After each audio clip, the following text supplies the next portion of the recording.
रमेश मंदबुद्धि था। अपने मन के जज्बात व्यक्त करता भी कैसे, जो समझ में ही कुछ नहीं आता था। लोगों की नजरों को झेलता हुआ मैं अब बस दूसरे के हाथे को कठपुतली मात्र रह गया था। पिता की गलतियों के कारण ही मैं मंदबुद्धि बालक पैदा हुआ। जब मैं माँ के गर्भ में था तो मेरी माँ को भरपूर खाना नहीं मिलता था। उनको मेरे पिता यह कहकर मानसिक ताड़ना देते थे कि उनकी जन्मपत्री में लिखा है कि उनका पहला बच्चा नहीं बचेगा और वह बच्चा मैं हूँ, जो 35 वर्षगांठ बिना किसी समारोह के मना चुका हूँ। पैदा होने के बाद मैं पीलिया रोग से ग्रसित था, लेकिन मेरा इलाज नहीं करवाया गया। मेरी माँ बहुत ही सीधी थी। मेरे पापा उनको पैसे नहीं देते थे कि वे अपनी मर्जी से मेरे लिए कुछ कर सके। सब कुछ सहते हुए वे अंदर से घुटती रहती थी। वह जमाना ही ऐसा था जब लड़कियां शादी के बाद अपने ससुराल से अर्थी में ही बाहर निकलती थी। मायके वाले साथ नहीं देते थे। मेरी नानी मेरी माँ को दुखी देखकर परेशान रहती थी, लेकिन परिवार के अन्य लोगों का सहयोग न मिलने के कारण कुछ नहीं कर पाई। मैं 2 साल का हो गया था, लेकिन न बोल पाता था न चल पाता था, बस घुटनों के बल चलता था। मेरी माँ हर पल मेरा ध्यान रखती थी और हर समय मुझे गोद में ही लिए रहती थी। शायद वे जीवन भर का प्यार 2 साल में ही देना चाहती थी। मेरे पैदा होने के बाद मेरे शरीर में प्रगति न देखकर वे बहुत अधिक मानसिक तनाव में रहने लगी, जिसका परिणाम यह निकला कि वह ब्लड कैंसर जैसी घातक बीमारी के कारण 3 महीने में ही चल बसी। लेकिन मैं मंदबुद्धि बालक और उम्र में कम होने के कारण समझ में नहीं आया अपने जीवन में आए इस सुनामी को। सुनी आंखों से माँ को ढूंढ तो रहा था, लेकिन मुझे किसी से पूछने के लिए शब्दों का ज्ञान ही नहीं था।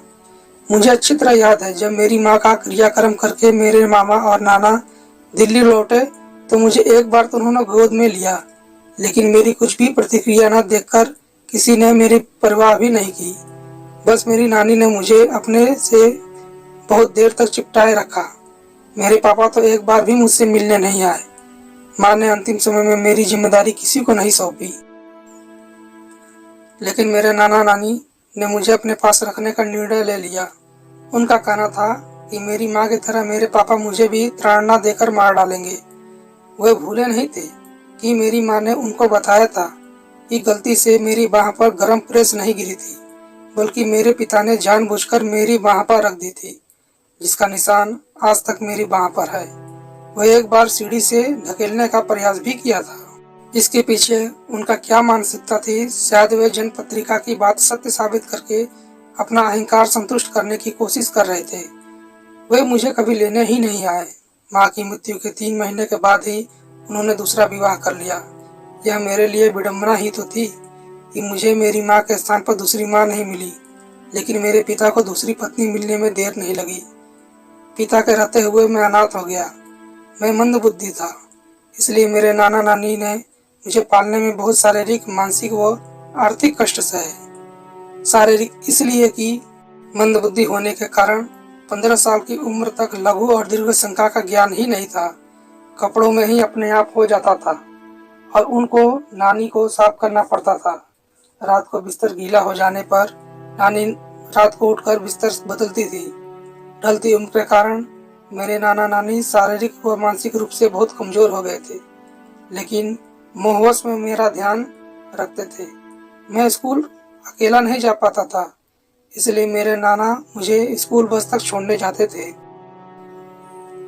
मुझे ऐसे स्कूल में भेजा जहाँ सभी बच्चे मेरे जैसे थे। उन्होंने मानसिक कष्ट सहे, इसलिए कि मेरे मंदबुद्धि होने के कारण नाना नानी कहीं भी मुझे लेकर जाते तो लोग परिस्थितियों को नजरअंदाज करते हुए मेरे असामान्य व्यवहार को देखकर उनको ताने देते थे। उससे उनका मन बहुत व्यथित होता था। फिर वे मुझे कहीं भी लेकर जाने में कतराने लगते। उनके अपने बच्चों ने भी मेरे कारण उनसे बहुत दूरी बना ली थी। शेष कहानी देखें दूसरे भाग में।